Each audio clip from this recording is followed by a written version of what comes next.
Welcome to This Week in Missouri Politics. Overtime. Sometimes we don't have enough time in the show to fit everything in. So we're back with you to finish up our debate.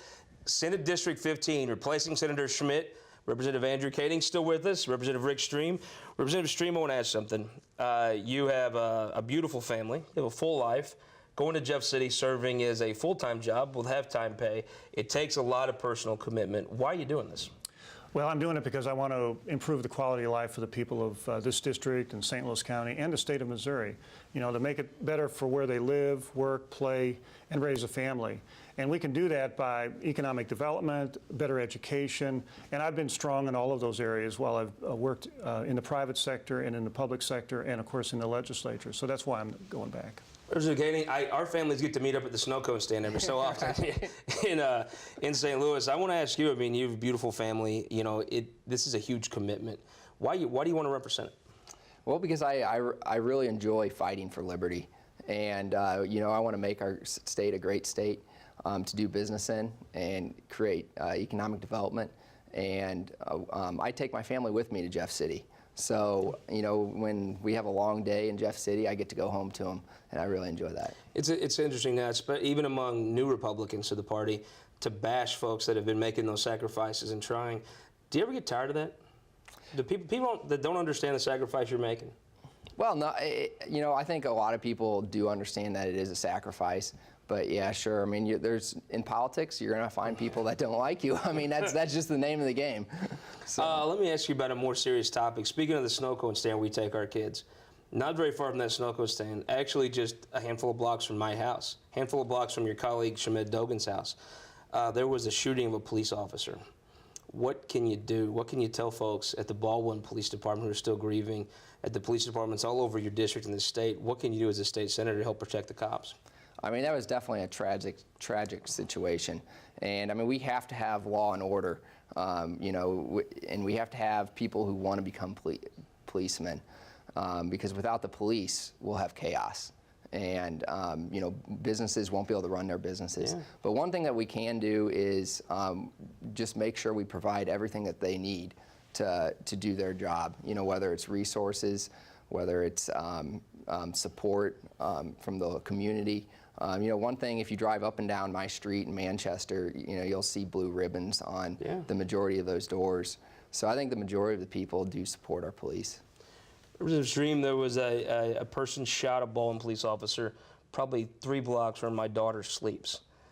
Can you imagine what the Baldwin Police Department is going through, and what can you tell police officers and the community to keep them safe? Is our body cameras part of that answer?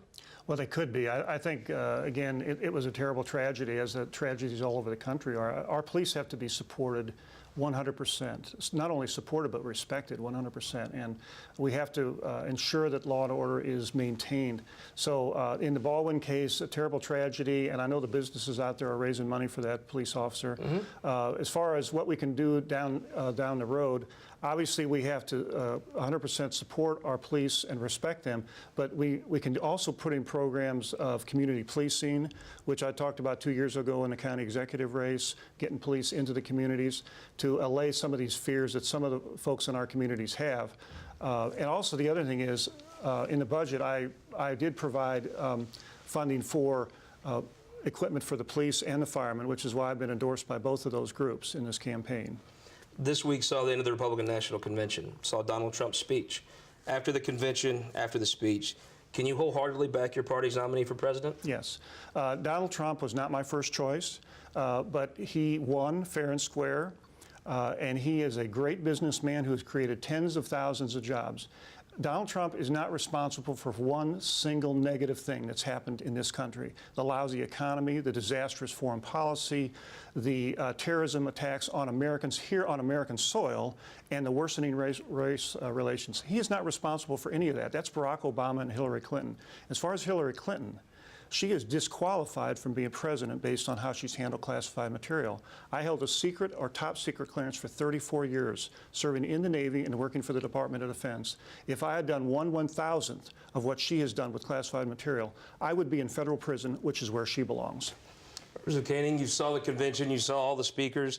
At this point, after hearing him, can you wholeheartedly support Donald Trump for president? Yeah, I absolutely support Trump. He's our nominee. He wasn't my first pick, but I mean, Clinton is an utter disaster. I think it may be only me and David Stillman's first pick. I think we got it down to the two of us. Yeah.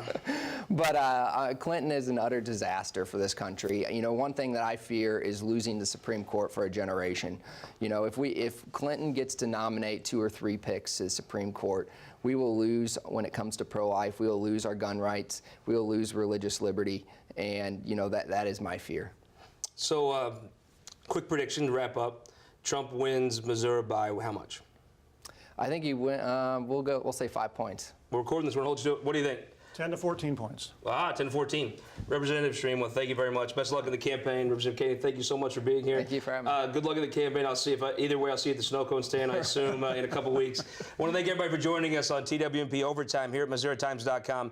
And we will see you next week for our big debate, Republican gubernatorial candidates on This Week in Missouri Politics.